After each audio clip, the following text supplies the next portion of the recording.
Okay, how to write a paragraph. You've been dying to know. Hopefully, this is a little bit of review for you because we have written a lot of paragraphs this year.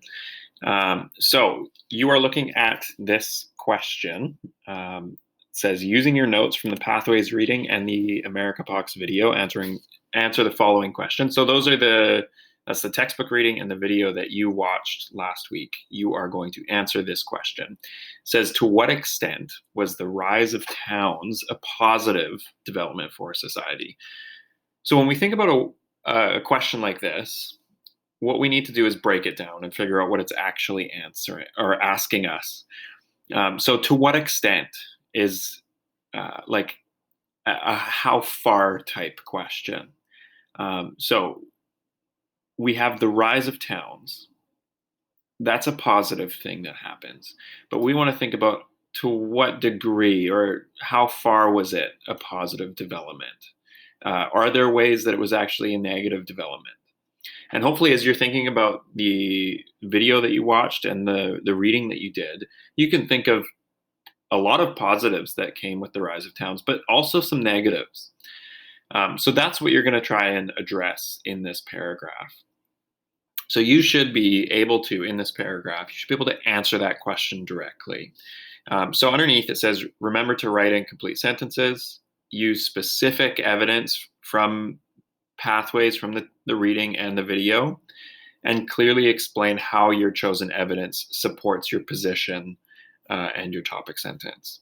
Now, I'm going to post this document here, which you've seen before.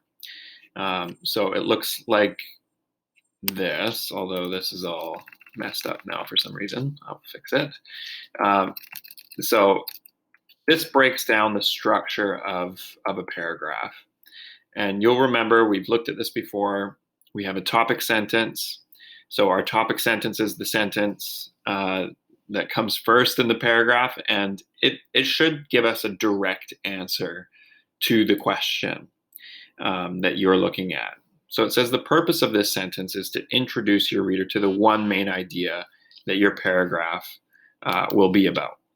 So when you are answering this question, you need to directly answer the rise of towns was a positive development in some ways, but in other ways it wasn't, or however you're going to answer that question.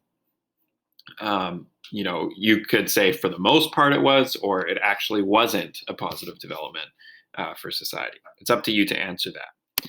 Once you've answered that, or you've made a claim about whether or not the rise of towns was positive, or to what degree it was positive, you need to then support your position, right? If you're going to claim something, you need to be able to support it with evidence. Now, your evidence is going to come from the textbook reading and the video, and that's where you would look at supporting details. Right? So supporting detail number 1, it says the second sentence in your paragraph introduces a supporting detail or example or evidence. It helps us learn more about your one main idea, or helps sort of support or justify your opinion, right? So if you're going to say that the rise of towns was actually not as positive as we might think it is, you might use an example from the America Pox video about how the rise of towns actually led to the spread of disease, right? So that might be an example that you use. And then you'd explain in your next sentence here how that supports your topic sentence, or how that supports what you've claimed in your topic sentence.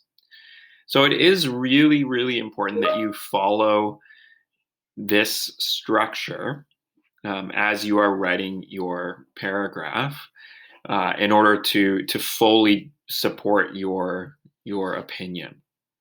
So you'll see here that after you've offered one piece of evidence, you'll offer a second and a third, and then a concluding sentence. So you've seen this document before. Hopefully it's a bit of review, but I thought it would be helpful for you to just be reminded of it and to look at it again.